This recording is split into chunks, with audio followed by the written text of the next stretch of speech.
고린도후서 12장 7절에서 10절 함께 읽도록 하겠습니다. 여러 계시를 받은 것이 지극히 크므로 너무 자만하지 않게 하시려고 내 육체의 가시 곧 사탄의 사자를 주셨으니 이는 나를 쳐서 너무 자만하지 않게 하려 하심이라. 이것이 내게서 떠나가게 하기 위하여 내가 3번 주께 간구하였더니 나에게 이르시기를 내 은혜가 내게 족하도다. 이는 내 능력이 약한 데서 온전하여 짐이라 하신지라. 그러므로 도리어 크게 기뻐함으로 나의 여러 약한 것들에 대하여 자랑하리니 이는 그리스도의 능력이 내게 머물게 하려 함이라.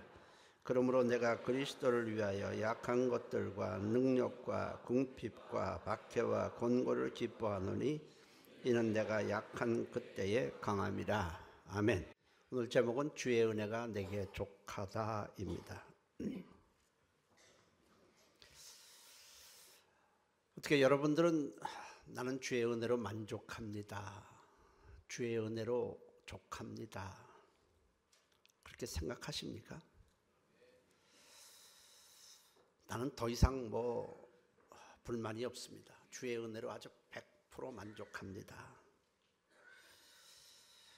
아멘 하시는 분들인데 대단한 분들이에요. 우린 주님의 은혜가 참 필요하고 귀하다는 것은 알고 있지만 그것만으로는 부족하다고 대부분 생각해요. 건강하면 돈이 없고 돈이 있으면 건강이 없고 돈도 있고 건강이 또 있으면 자식 문제로 마음이 상하고 또 사업 문제도 있고 이것 있으면 저것 없고 이 문제가 풀리면 저 문제가 막히고 문제가 없는 사람은 없을 거예요. 주님의 은혜로 죄를 사함받고 구원받고 영생 얻고 하나님의 백성이 된 것은 좋은데 그렇다고 해서 주님의 은혜로 나는 족합니다. 아주 더 이상 바랄 것이 없습니다 하고 만족합니다 라고 말할 사람은 별로 많지 않을 거예요. 예수님이 이 땅에 계실 때 주님으로부터 은혜를 받은 사람들은 참 많았습니다. 불치병인 문둥병자를 고침받은 사람도 있고 오랫동안 침상에 누워있었던 중풍병자가 주님께 나와 고침을 받았습니다. 흉악하게 귀신 들려 고통받는 자가 또 고침받았고 앞을 못 보던 소경이 주님의 은혜로 눈을 떴습니다. 날 때부터 안진병이었던 자가 주님께 나와서 치료를 받고 걷게 되고 사람들에게 손가락질 받았던 창기와 죄인들이 예수님 때문에 새 인생을 살 수 있게 되었습니다. 심지어 예수님은 죽은 자를 여럿 또 살려주시기도 했습니다. 그들이 주님으로부터 은혜를 받았을 때 얼마나 감격이 컸겠습니까? 성경은 그들의 그 이후의 삶을 기록하고 있지는 물론 않습니다. 그러나 우리가 생각하기에는 그렇게 큰 은혜를 받았으니 이제부터는 주님이 원하시는 새로운 삶을 살 것이라고 생각할지 모르지만 그렇지 않은 자도 꽤나 많았으리라고 생각합니다. 새 삶을 살려고 마음먹었지만 사람들이 자꾸 자신의 과거 전력을 들먹이는 것에 분을 삭히지 못해서 알코올 중독자가 된 자들도 있었을 것이고 소경이었다가 눈을 뜨고 보니까 안 입고 온 사람들이 너무 많아요. 차라리 눈이 안 보였을 때는 괜찮은데 보고 나니까 너무 세상이 자기 생각하고는 틀려요. 그래서 오라가치 밀어 주먹을 휘두르다 깡패가 된 사람도 있었을 것이고 몸이 건강해진 후에 그동안에 하지 못했던 세상 일에 바빠서 주님을 떠난 사람도 있었을 것이고 예수님을 따르면 모든 것이 형통해질 줄 생각을 했는데 그렇지 않은 것에 실망해서 중도에 주님을 떠난 사람도 있었을 것입니다. 또 예수님께 큰 은혜를 받아서 예수님을 따르는데 그것 때문에 핍박을 받고 가정에 분란이 일어나는 것이 싫어서 중도에 주님을 포기한 자도 있었을 것입니다. 은혜를 받는 것도 중요하지만 받은 은혜를 끝까지 지키는 것이 더 중요합니다. 사실 하나님의 은혜를 받지 않고 사는 사람은 한 사람도 없습니다. 햇빛, 또 비, 공기, 자연, 먹을 거, 우리가 살고 있는 모든 것이 다 은혜입니다. 그것으로 끝나지 않고 죄로 말미암아 멸망을 우리에게 예수 그리스도를 보내주셔서 죄를 사해 주시고 생명 주시고 천국을 주셨으니 우리는 일반적으로 받는 은혜 위에 특별 은혜까지 받았습니다. 사실 하나님의 은혜가 아니면 인간은 살 수도 없고 영생도 없습니다. 근데 평생 은혜에 감사하며 사는 사람도 있지만 은혜를 받고 있으면서도 은혜인 줄도 모르고 오히려 하나님을 대적하고 사는 사람들도 많습니다. 은혜를 은혜로 알고 주의 은혜가 내게 족합니다. 주의 은혜로 나는 만족합니다. 함에도 사람들은 그렇게 살고 있지 않습니다. 어떻게 해야 하나님의 은혜를 크게 느끼고 은혜에 계속 감사하며 살 수 있을까? 놀랍게도 하나님의 은혜는 고난이 와야 비로소 제대로 알게 되고 마음에 와 닿게 된다는 겁니다. 편안한 가운데서는 주님의 은혜에 대해서 생각하지도 않고 주님의 은혜가 매우 둔감해집니다. 배고픈 사람은 먹을 것에 코가 예민해지지만 배부른 사람의 코는 둔한 것과 같은 이치입니다. 은혜도 마찬가지예요. 모든 것이 풍부하고 편안해지면 하나님의 은혜에 대해서 더 많이 감사할 것 같지만 실제로는 그 반대입니다. 은혜에 대한 감각이 둔해지고, 그러나 역경에 있는 사람은 주님의 은혜에 대해서 민감해집니다. 큰 수술을 앞둔 자, 하나님의 말씀 하나에도 감격해하고 눈물을 흘립니다. 그러나 역경이 없는 사람에게는 하나님의 말씀에 대해서 별로 감각이 없습니다. 어떤 성도가 목사님께 상담을 했습니다. 목사님, 저는 예수님을 잘 믿고 싶고 늘 은혜에 감사하며 감격하며 살고 싶은데 그것이 잘 되지 않습니다. 그래서 부흥회도 참석해 보지만 잠깐 동안은 그 은혜가 그렇게 좋고 감격하다가도 지속이 되지 않습니다. 그래서 여기저기 집회에 참석해 보지만 기대하는 만큼, 생각하는 만큼 주님의 은혜가 제 마음에 와 닿지 않습니다. 어떻게 하면 좋겠습니까? 그러자 목사님이 물었습니다. 무엇을 기도하고 있습니까? 저 기도 제목이 많아서 이런 것 저런 것 기도하고 있습니다. 가정을 위해서, 사업을 위해서, 자녀들의 미래를 위해서 여러 가지를 기도는 하고 있습니다. 그러자 목사님은 이제부터는 한 가지 제목만 놓고 기도하십시오. 무엇인데요? 하나님, 제 자신에 대해서 똑바로 보고 똑바로 알게 해주세요. 제대로 제 자신을 확실히 알 수 있도록 해 주십시오. 그렇게 기도하세요. 이 성도는 목사님의 말씀대로 순종을 해서 기도합니다. 하나님, 제 자신에 대해서 바로 알게 해 주십시오. 바로 보게 해 주십시오. 바로 깨닫게 해 주십시오.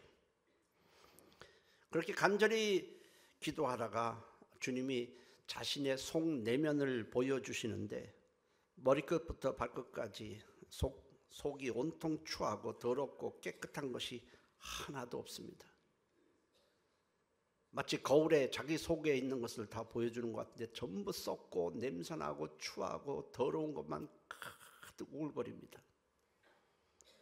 시기와 질투와 미움과 분냄과 명예욕과 물질욕과 이기주의와 교만과 온갖 악한 마음만 가득한 것을 하나님이 보여주신 것입니다. 자신에 대해서 이렇게 자기의 속을 본 적이 없다가 하나님이 보여주시자 너무 부끄러워서 고개를 들 수가 없습니다. 하나님 앞에 나가서도 고개를 들 수가 없고 사람의 얼굴을 똑바로 대면할 수도 없었습니다. 그 성도가 다시 목사님을 찾아와서, 목사님, 너무 제 자신 속을 하나님이 보여주시는데 부끄럽고 창피하고 수치스러워서 살 수가 없습니다. 어떻게 하면 좋겠습니까? 그러자 목사님은 이제는 주님의 십자가를 바로 알게 해주세요. 기도하십시오. 또 성도는 목사님의 말대로 간절하게 기도했습니다. 십자가를 바로 알게 해주세요. 그렇게 며칠 기도하니까 응답이 왔습니다. 주님께서 자기의 죄, 더러움, 온갖 추악함, 자기가 받을 저주를 대신하여 십자가에서 피 흘리시는 모습을 하나님이 보여주시면서 내가 너를 사랑하노라 음성이 들렸습니다. 그러자 주님의 은혜에 너무 감격해하면서 펑펑 울었습니다. 비로소 은혜를 충만하게 받은 것입니다. 사실 은혜는 죄가 많은 곳에 은혜가 더 넘친다고 말씀하셨는데 자기 속을, 자기의 내면을 확실히 아는 만큼 주님의 은혜는 우리에게 크게 다가오는 것입니다. 나 자신을 바로 알고 바로 보고 실상을 알게 되면 사실, 그리고 주님의 그 은혜를 알게 되면 누구를 원망할 것도 없고 비난할 것도 없고 남을 정죄할 수도 없습니다. 왜냐하면 나도 추악한 죄인에 불과하기 때문에 그렇습니다. 섭섭한 것도 없고 억울한 것도 없고 오직 하나님의 은혜에 감사만 나오게 되는 것입니다.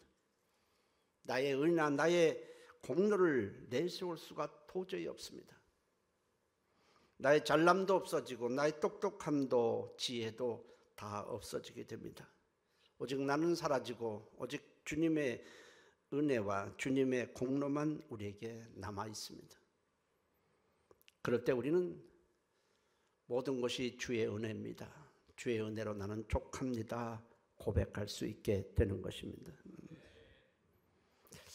처음에 교회 나와서 주님의 은혜를 받으면 모두 다 감격하게 돼요. 새가족 공부를 통해서 하나님을 알고 나 자신의 다 인간의 어떤 본질에 대해서 알게 되고 하나님의 사랑과 십자가의 그 엄청난 은혜를 알게 되면 굉장히 감격하게 됩니다. 나같이 못나고 추한 죄인을 하나님이 심판하지 아니하고 형벌하지 않으시고 구원해 주셨을 뿐 아니라 하나님의 사랑하는 백성으로, 하나님의 사랑하는 자녀로 삼아 주셨다는 사실을 우리가 알기 때문에 그렇습니다. 그러면서 그동안에 온통 내가 쇳덩어리인 줄을 알지 못하고 의롭다고 뽐내기도 하고 교만을 떨며 살았던 것을 우리는 회개하면서 겸손해지기 시작합니다. 사실 은혜는, 하나님의 은혜는 우리를 우쭐대게 만드는 것이 아니라 더 낮아지게 하고 겸손하게 만드는 힘이 있습니다. 은혜는 받으면 받을수록 겸손해지고 낮아지고 다른 사람을 정죄하지 않게 됩니다. 지금까지는 원망과 불평만 하고 살았는데 이제는 주님의 은혜에 감격하면서 감사하면서 다른 사람을 용서하며 나를 구원해 주신 주님을 위해 살아야 되겠다고 생각을 하게 됩니다. 이것이 은혜 받은 사람의 정상적인 모습입니다. 사도 바울이라는 사람, 대단한 사람입니다. 전 세계에 돌아다니며 복음을 전하고 많은 교회를 세우고 심지어 신약 성경의 거의 절반을 사도 바울이 썼습니다. 그런데 이 사도 바울이라는 사람은 예수님을 만나기 전에는 자신의 상태가 어떠한지 제대로 알지 못했습니다. 전혀 알지 못했어요. 이 사도 바울이라는 사람은 자신은 의롭다고 생각하며 살았습니다. 바울은 말이나 행실에서 다른 사람의 본이 될 수 있다고까지 말한 사람입니다. 그는 매우 성실하게 살았던 사람입니다. 그래서 그는 자신에 대해서 이렇게까지 말했습니다. 빌립보서 3장 6절에 율법의 의로는 난 흠이 없는 자였었다. 누가 봐도 내 행위를 지적할 만한 어떤 짓도 자기는 하지 않았다는 겁니다. 말이나 행동이나 또 사람을 대하는 자세나 거의 모든 것에서 행위로서 자기는 거의 흠을 찾아볼 수 없을 정도로 완벽하게 살았다는 것입니다. 사실 행위로 누가 봐도 저 사람은 전혀 흠을 찾을 수 없다라고 말할 수 있는 자는 사실 없습니다. 그렇게 자부하며 살았던 사람입니다. 그런 그가 예수를 만난 후에 자신의 내면을 보게 되었습니다. 자신의 실체, 자신의 속의 실체를 보게 된 것입니다.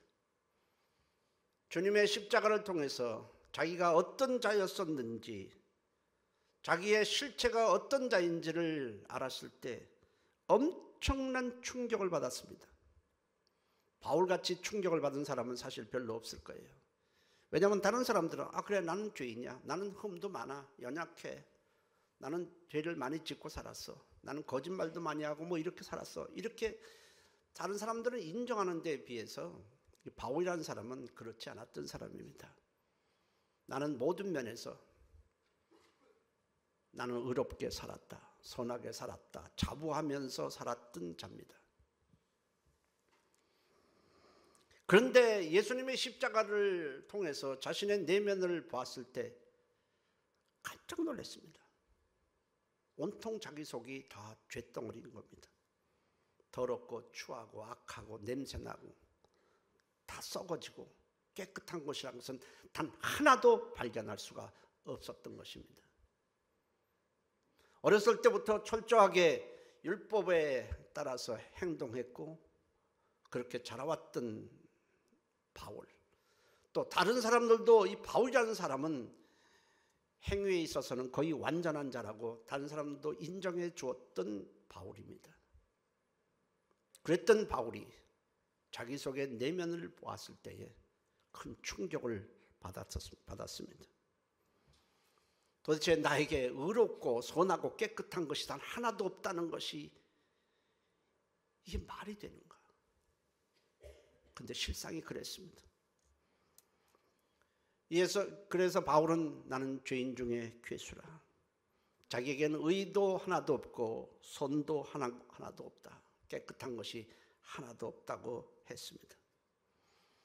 바울은 그동안에 자신이 의롭다고 생각하며 살아왔는데 살인자나 도둑질한 자나 다를 것이, 악한 짓을 한 자나 다를 것이 하나도 없었습니다.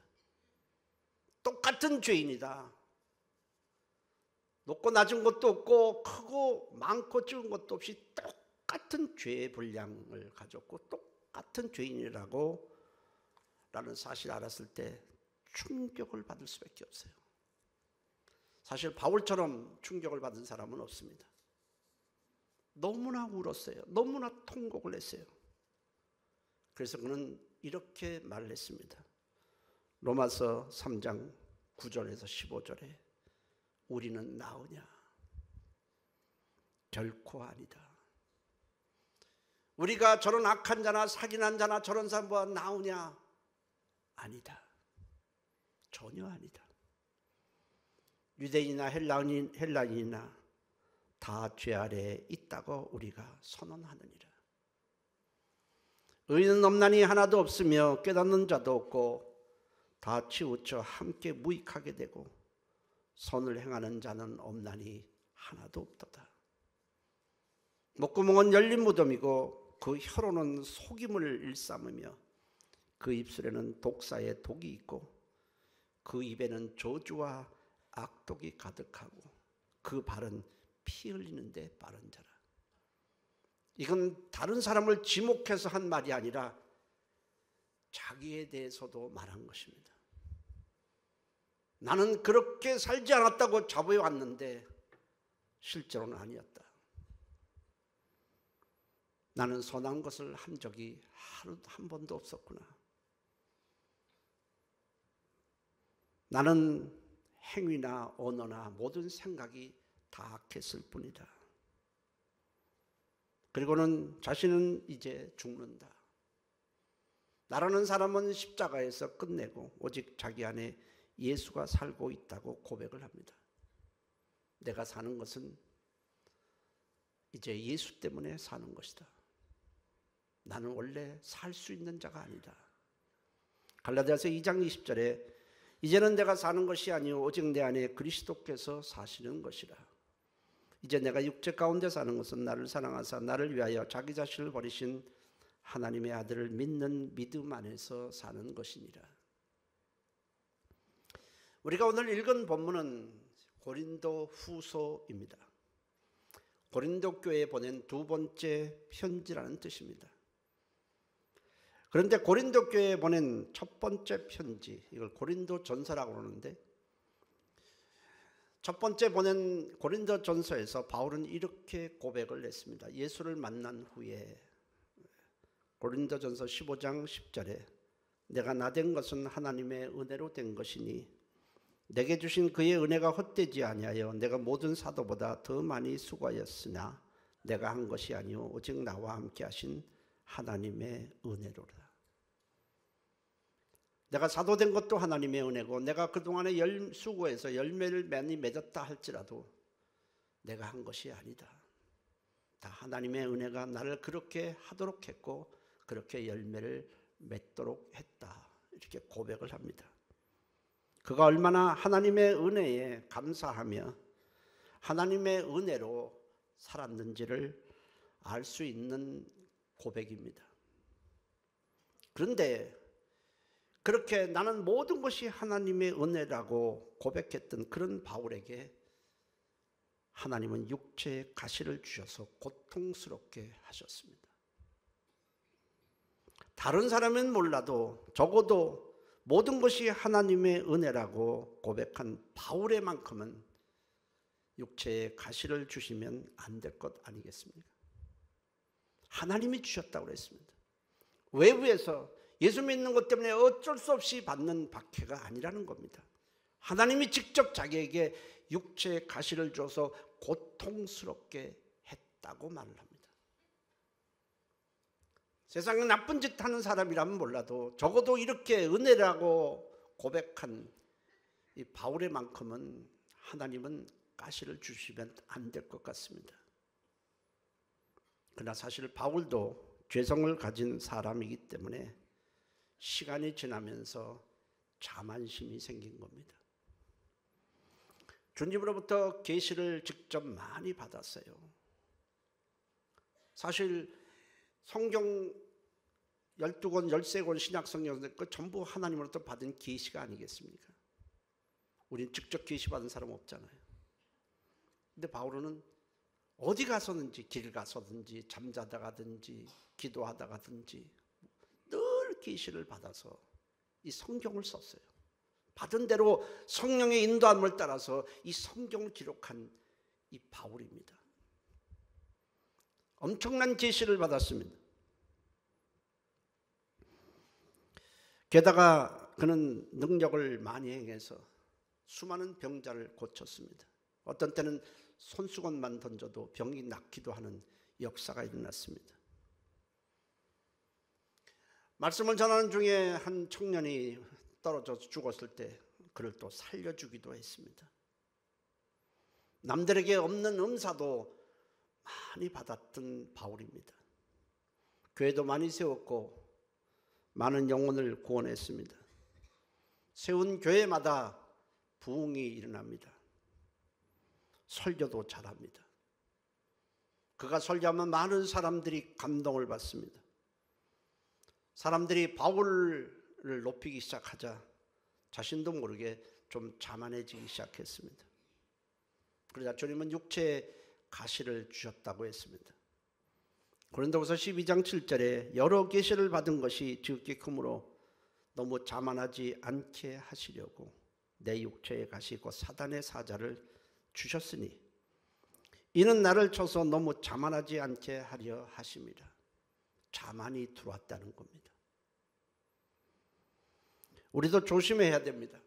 돈을 벌든 사회적인 지위가 높아지든 목사가 되든 장로가 되든 모든 것이 100% 주님의 은혜임을 알고 겸손해져야 되고 은혜를 더욱 사모해야 하는 것입니다.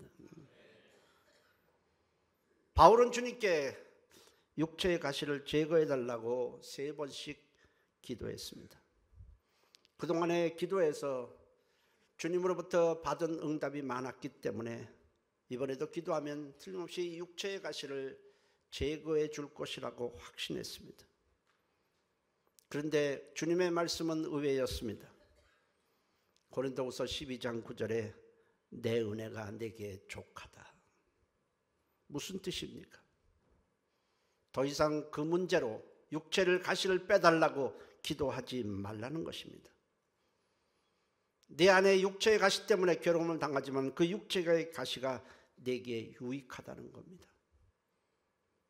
내게 그것이 해가 되는 것이 아니라 복이 된다는 것입니다.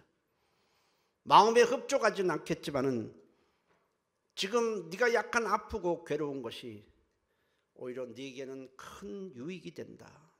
그런 말씀입니다. 최상이라는 것입니다. 우리는 늘 무엇이라든지 부족하다고 생각해요. 원하는 대로 일이 풀리지 않는 것에 대해서 짜증도 내고 불평을 합니다. 우리가 계획하고 우리가 생각하고 뭔가를 기대했는데 그것이 되지 않을 때 우리는 속상하고 마음이 많이 상합니다. 그렇다면 우리가 원하는 대로, 우리가 계획한 대로, 우리가 바라던 대로, 우리가 기대한 대로 이루어진다면 과연 그것이 좋을까요? 그것이 과연 우리에게 유익이 될까요? 아닙니다. 그렇지 않아요. 오히려 우리가 바라는 대로 세상 일이 뜻대로 이루어지는 것이 우리에게 해가 되고 큰 독이 될 수 있습니다. 연초가 되면 사람들이 말하죠. 탤런트들은 나와서 올해 여러분들이 계획한 대로 다 이루어지시기를 바랍니다. 여러분들이 소원대로 다 이루어지시기를 바랍니다. 그리고 우리는 인사를 해도 복 많이 받으세요. 이제 복이 터져 죽을 지경입니다. 그 뜻은 뭐겠습니까? 세상 일이 좀 형통하고 가정도 좀 형통하고 다 잘 되라는 것 아니겠습니까? 우리가 바라는 대로 다 이루어진다면 과연 그것이 우리에게 유익이 될까요? 사업도 잘 되고 다 건강하고 자녀들도 원하는 학교에 다 들어가고 직장도 다 들어가고 다 하면 과연 우리에게 좋을 것인가? 그렇지 않다는 것이 성경의 답입니다. 답이에요. 오히려 그것이 우리에게 해가 되고 우리를 죽이는 독이 될 수 있다는 거예요. 왜 그렇습니까?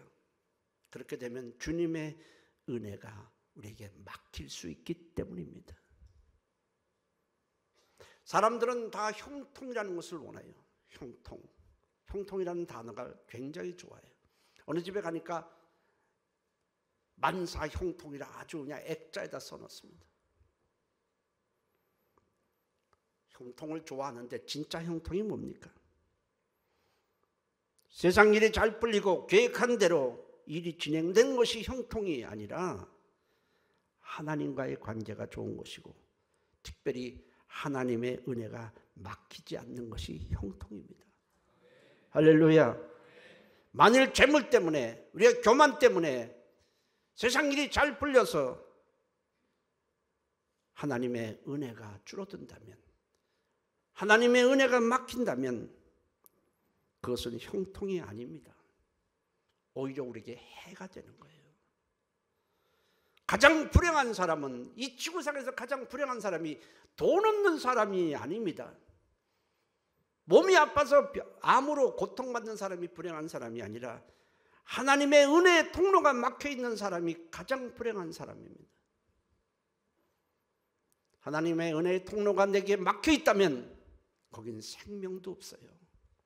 구원도 없어요. 죄사함도 없어요. 하나님의 사랑도 없습니다. 미래가 없어요. 여러분, 삶이 이 세상 것이 형통해지기를 바라지 말고 하나님의 은혜가 형통하기를 바라야 하는 겁니다. 주님은 은혜에 대한 감각이 무뎌지지 않도록 하기 위해서, 은혜의 통로가 막히지 않도록 하기 위해서 때로 육체의 가시를 우리에게 허락하시는 것입니다. 그 가시가 우리가 당장 생각하기에는 육체를 아프게 하는 것처럼 보이지만은 실상은 막혀있는 은혜의 통로를 뚫는 가시입니다. 그 가시가 은혜의 통로를 활짝 열어놓는 겁니다. 우리가 어떻게 교회 나와서 이렇게 은혜를 받게 되었습니까? 평탄할 때 세상 일이 잘 풀려서 여기 나온 사람은 한 사람도 없습니다. 모두 가시를 통해서 나왔습니다. 가시 때문에 괴롭고 힘들고 너무 아픈 가운데 우리가 어떻게 하다가 여기까지 나왔어요. 근데 여기 와서 은혜를 받았어요. 돌이켜보면 그 가시가 나를 아프게 한 것 같지만 사실은 막혀있는 은혜의 통로를 하나하나 뚫어준 것입니다. 그래서 우리가 은혜를 받고 이렇게 구원받고 하나님의 사랑을 받고 하나님의 백성이 된 것입니다. 바울은 주님께서 자신에게 왜 가시를 주셨는지, 그 가시가 왜 자기에게 유익한지를 알고는 그 가시를 주신 것에 대해서 굉장히 기뻐했습니다. 고린도서 12장 9절에 그러므로 도리어 크게 기뻐함으로 나의 여러 약한 것들에 대해 자랑하리라. 이 가시에 대해서 자랑하려니 이는 그리스도의 능력이, 그리스도의 은혜가 내게 계속 머물게 하려 함이라 라고 고백을 했습니다. 우리는 예수님의 은혜로 엄청난 것을 사실 선물로 받았어요. 죄사함, 영생, 천국, 하나님의 백성. 게다가 성령님이 우리와 함께 하시고 인도하시고 위로하시고 천국까지 가게 도와주실 것입니다. 그럼에도 우리는 이렇게 주님의 은혜로 매일매일을 하루하루도 빠지지 않고 살아가고 있음에도 우리는 이 사실을 잊고 살아갑니다. 그리고 세상 일에 몰두하고 세상 일이 안 되는 것에 대해서 불평을 하면서도 하나님의 은혜에 대해서 감사합니다, 족합니다 라고 말하지 않습니다. 하나님의 입장에서는 너무 마음이 아픈 거죠. 내 은혜가 내게 족하도다. 이 말씀 속에는 내게 있는 모든 것이 다 은혜로 된 것이거늘 왜 그 은혜를 모르고 있느냐? 왜 은혜에 대해서 감사하며 살고 있지 않느냐? 왜 은혜에 대해서 지금 멀어지고 있고 세상 일에 대해서 몰두하고 그것이 안 된다고 왜 불평하고 짜증만 하고 있느냐, 내고 있느냐?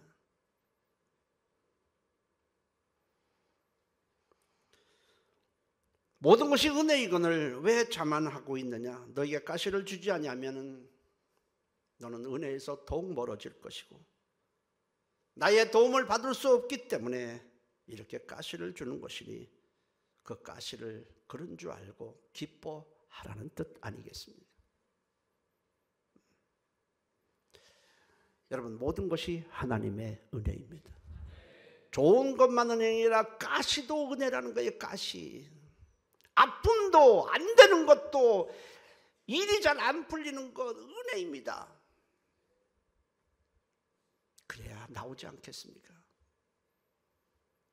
오늘도 아침에 어떤 사람이 한참 안 보이다가 오늘 나왔어요. 제가 오래간만이네 했더니 요새 좀 일이 안 돼서 기도할 게 있어서요. 그래서 내가 할렐루야 속으로 할렐루야. 그걸 거꾸로 하면 뭡니까? 요새 일이 잘 풀리면 내가 나올 필요가 없었을 겁니다. 그런 얘기 아니겠어요? 그래서 제가 그 사람을 위해서 기도할까 말까 지금 생각 중입니다. 하나님 계속 안 풀리게 해주세요.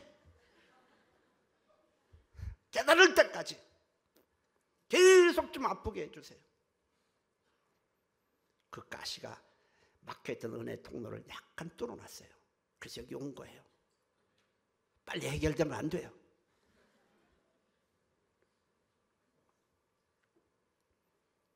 내가 가시를 주지 않냐면 결국 너는 은혜의 통로가 막히고 내 도움을 받을 수 없고 그래서 가시를 주는 것이니 그렇게 알고 기뻐하라는 말씀 아니겠습니까? 주님의 은혜는 일시적이 아니라 지속되어야 합니다. 계속 지속되어야 돼요. 따라서 주의 은혜 감사합니다. 가시도 은혜인 줄 알고 감사합니다. 할렐루야. 은혜를 나눌 때 은혜는 더욱 증폭이 됩니다. 은혜는 간증할 때 커집니다. 은혜에 감사하고 감사할 때 빛이 나는 거예요. 어떤 사람은 교회 와서 교회 안 나오길래 왜 안 나와요? 너무 속상한 일이 많아서요. 너무 힘들어서 못 나가겠어요. 못 나가겠어요. 그래도 나오셔야죠. 못 나가요. 점점 더 힘들어집니다. 나오셔야죠. 못 나가요. 더 힘들어집니다. 더 힘들어집니다. 그들이 나와요. 얼마나 꽝꽝 막혀 있었는지 계속 아프게 하니까 내년 뚫어지더라고요. 여러분, 우리는 주님의 은혜에 대한 감사가 둔해지거나 은혜의 통로가 막히거나 은혜가 줄거나 소멸되지 말아야 합니다. 날이 갈수록 은혜의 분량이 늘어나고 은혜의 깊이가 더해지시기를 예수의 이름으로 축원합니다. 기도하십니다. 동성으로 기도합니다. 여러분, 은혜가 좀 있을 때는 기뻐도 하고 기도도 하고 봉사도 했는데 지금 어떻습니까? 결국 주님이 가시를 주셔야 하겠습니까? 하나님, 은혜에 감사하며 살아가게 도와주시고 감격하기며 살아가게 도와주시고 어떤 상황인지 나는 주의 은혜가 족합니다 고백하며 살아가겠으니 은혜로 도하여 주옵소서. 우리 다 같이 한 목소리로 통성으로 기도합니다. 살아계신 하나님 고맙습니다.